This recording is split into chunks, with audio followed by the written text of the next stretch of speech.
Hola chiquillos, esperando se encuentren súper bien junto a sus familias. Eh, Espero que la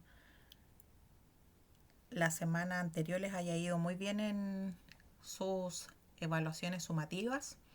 Recordarles también que ante cualquier duda o consulta me pueden escribir a Classroom o a el correo electrónico.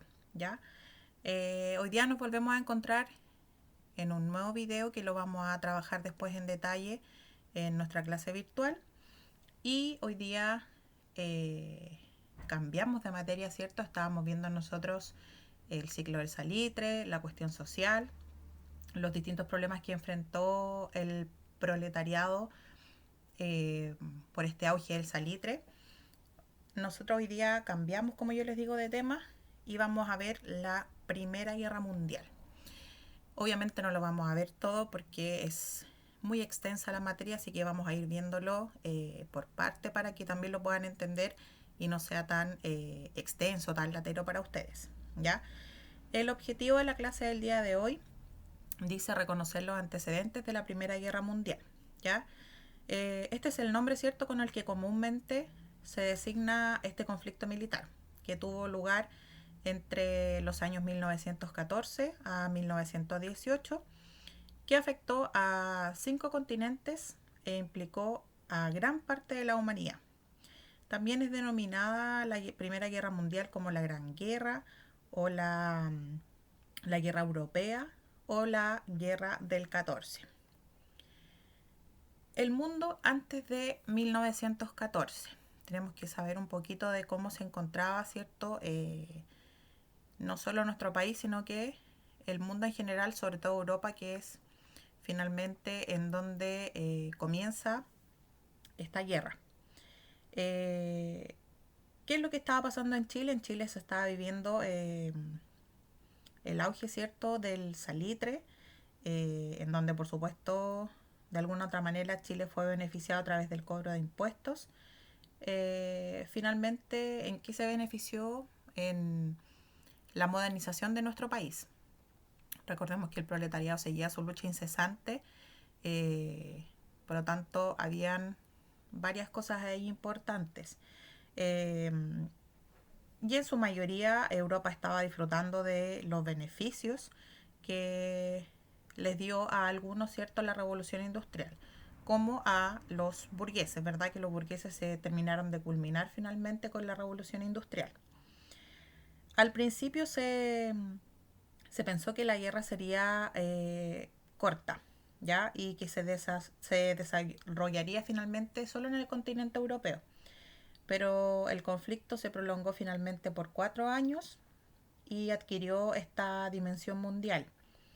Su impacto no solo repercutió en la sociedad del periodo, sino que también terminó con esta idea de progreso que había, con esta sensación de bienestar que se había caracterizado durante todo el o parte del siglo XIX.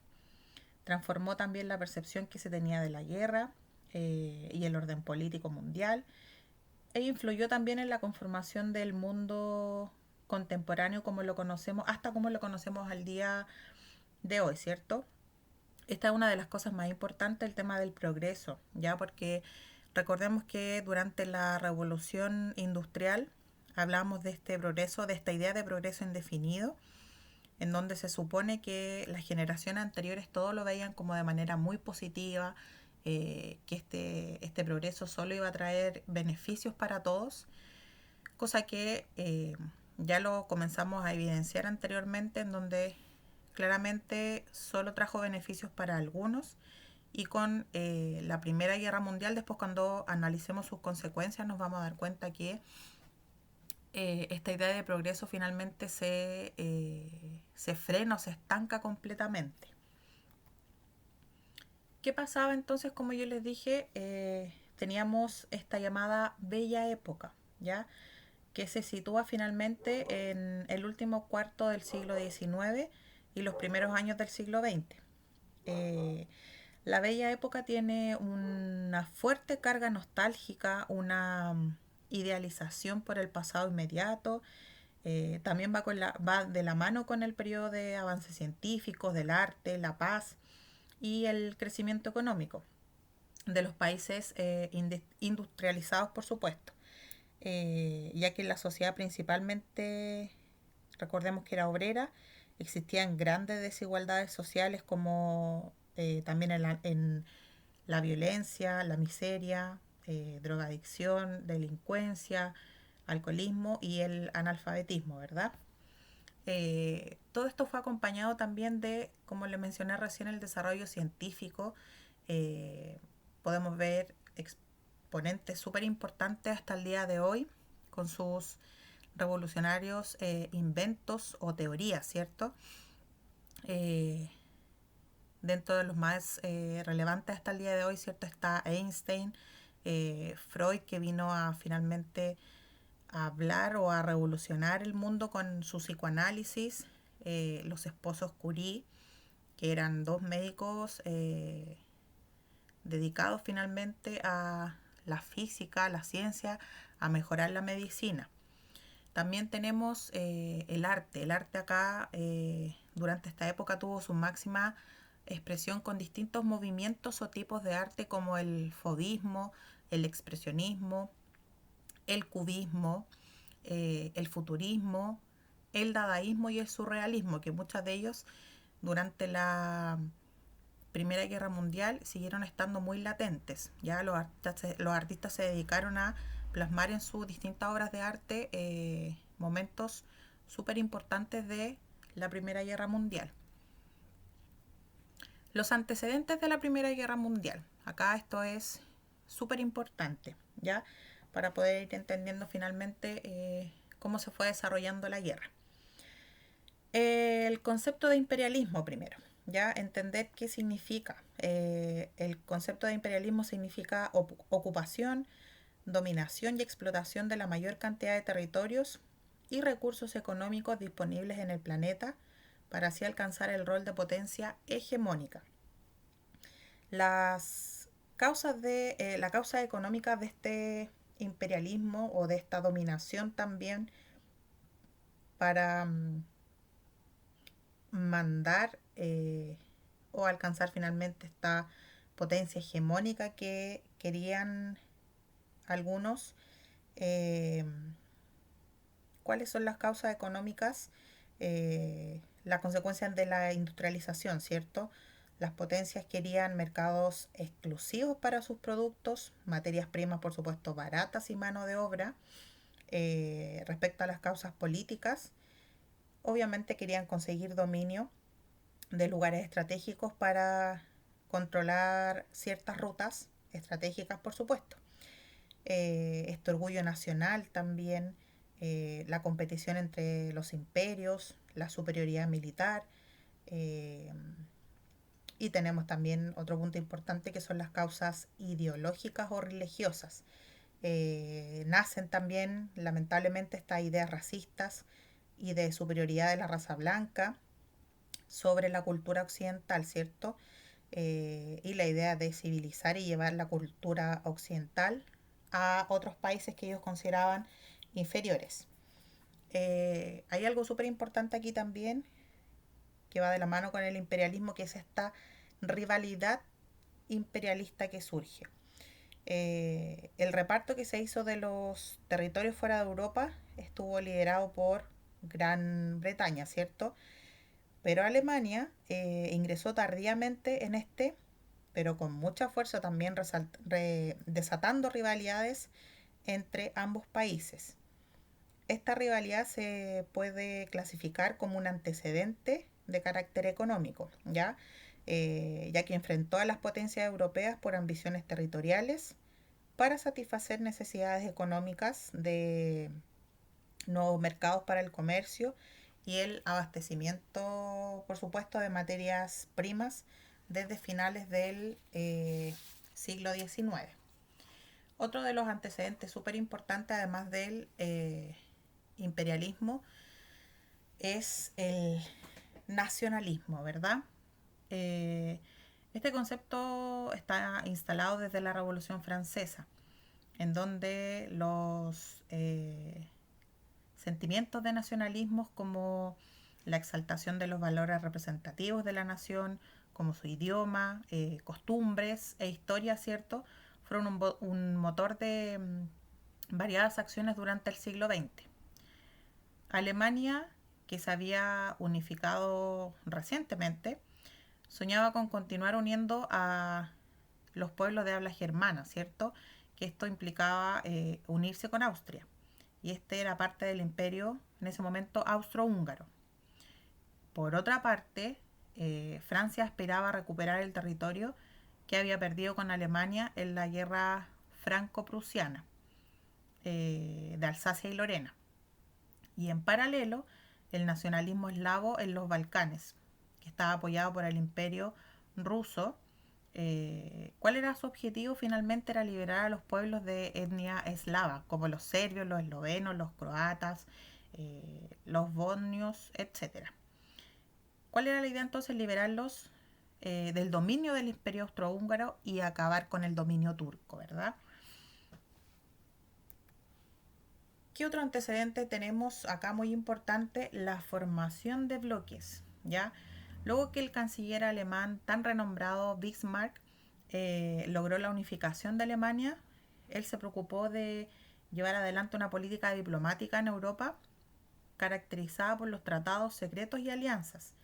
Su objetivo fundamental era mantener a Francia aislada para evitar su revancha, ¿cierto?, por la pérdida de Alsacia y Lorena. Pero sin embargo, cuando Bismarck deja la política, sus sucesores no lograron mantener a Francia aislada y esta logra establecer alianzas con Rusia. De esta forma, el sistema de alianzas quedó equiparado y listo para activarse en caso de que alguno de los miembros de alianza se viese amenazado, ¿cierto? Y ahí es donde se crea la Triple Entente, que en un primer momento estaba conformada por Gran Bretaña, Francia y Rusia, y la triple alianza también, que en un primer momento estaba conformada por Alemania, Austria, Hungría e Italia. Ya después, con el desarrollo de la Primera Guerra, como recordamos que también duró tanto tiempo, esto fue cambiando un poco, se fueron incorporando también distintos países. También tenemos el desarrollo de la carrera armamentística como uno de los factores importantes. Acá tenemos la paz armada, ¿ya? Este nombre sirve para ejemplificar lo que se vivió en dicho periodo. Reinaba cierta paz en Europa, no exenta de conflictos, como veremos sobre todo en la zona de los Balcanes, pero habían finalizado ciertos conflictos también de carácter colonialista. Sin embargo, se respiraba un ambiente de tensión y desconfianza entre las distintas potencias europeas. Esa desconfianza de viejas rencillas, ¿cierto?, imperialistas, y su exaltación que cada uno de los países, ¿cierto?, tenía esta exaltación nacionalista. Hizo que cada potencia tratara de demostrar que una era más fuerte que otra, por supuesto. ¿Y cómo lo demostraban esto? Desarrollando la industria bélica. Así se veía cómo cada país incrementaba progresivamente sus gastos en armamentos. Y por último, el conflicto en los Balcanes. Los Balcanes es el nombre que recibe el espacio geográfico correspondiente a la península que se encuentra al sureste de Europa, ¿ya? La tensión en el área de los Balcanes fue en aumento y desató más de un enfrentamiento.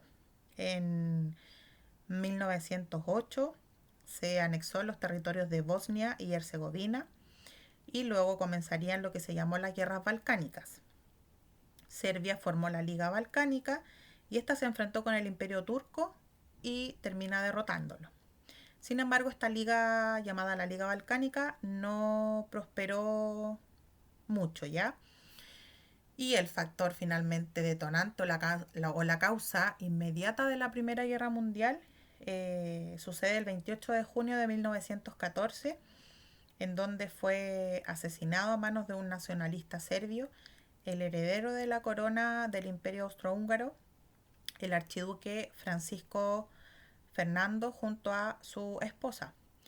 Frente a este grave atentado, el gobierno austrohúngaro le envió un ultimátum a Serbia, cuyas condiciones no fueron aceptadas por los serbios.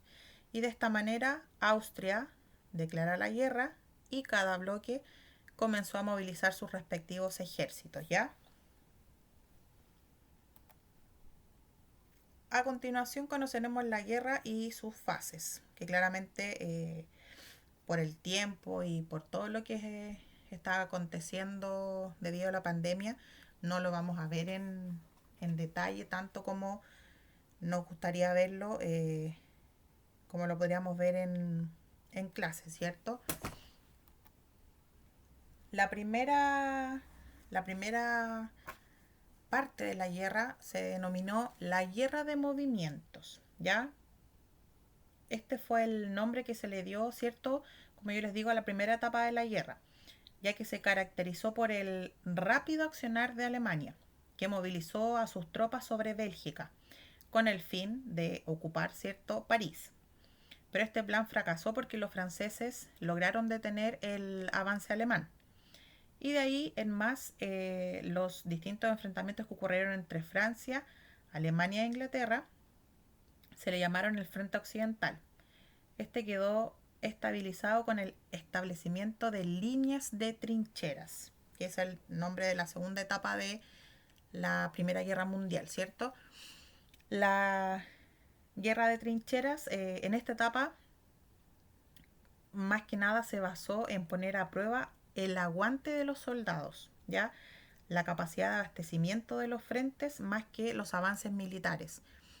Acá, como lo vemos, existían estas trincheras que eran literalmente hoyos subterráneos, ya hoyos en la tierra, en donde se ponía más que nada a prueba la resistencia de los soldados de las distintas potencias, ya que tenían que estar ahí durante horas, días, no podían salir de ahí, por supuesto, porque estaba en peligro sus vidas, en donde finalmente fue como debilitarlos de manera mental, de manera psicológica, ¿ya? Más que la muerte en sí, fue la idea de debilitarlos de alguna otra manera con haber construido, haber hecho estos hoyos de aproximadamente 3 o 4 metros, en donde finalmente se ponía a prueba su resistencia, ¿cierto? Eh, además, eh, en esta época se produjo el retiro de Rusia de la guerra por el estallido de la Revolución Comunista e ingresa una de las potencias que en ese momento se había encontrado al margen, que fue Estados Unidos. Ya entra a la guerra por el hundimiento del barco Lusitania, que supuestamente lo hundió Alemania. Y este transportaba pasajeros americanos. Después tenemos también algo muy importante, que es la guerra química, que se produjo dentro de estas fases que hubieron de la Primera Guerra Mundial. Eh, la utilización finalmente de gases fue una innovación científica y militar. Los gases utilizados fueron los gases lacrimógenos, el gas mostaza y el fosgeno. Si bien no representaron un mayor porcentaje de muertes, se dice que fue solo el 3%, estos eran muy temidos por los soldados y por la población que usaban máscaras constantemente, por supuesto, porque no sabían las consecuencias finalmente de este tipo de distintos gases químicos que arrojaban. Ya por eso también fue finalmente, además de las trincheras que vimos acá, otra manera de mantenerlos como con miedo finalmente o a raya a los soldados fueron el uso finalmente de estos gases químicos. Y también tenemos por último la guerra de desgaste y desenlace, que es la última etapa del conflicto que se desarrolló mayormente en el frente occidental y concentró los ataques en el desgaste del ejército alemán. Y finalmente los imperios centrales se rindieron y firmaron el armisticio que puso fin a la guerra, ¿cierto? Y esto es lo que principalmente vamos a ver el día de hoy, ya que después las consecuencias de la Primera Guerra Mundial son muchas. Tenemos que ver también algunos actores principales, el papel que jugó también la mujer en la Primera Guerra Mundial, que fue muy importante. Lo invito a revisar la guía de autoaprendizaje número 13 para que después podamos revisarla, comentarla en la siguiente clase virtual. ¿Ya? Los dejo, que estén muy bien. Les mando un gran abrazo y nos vemos pronto. Cuídense mucho. Adiós.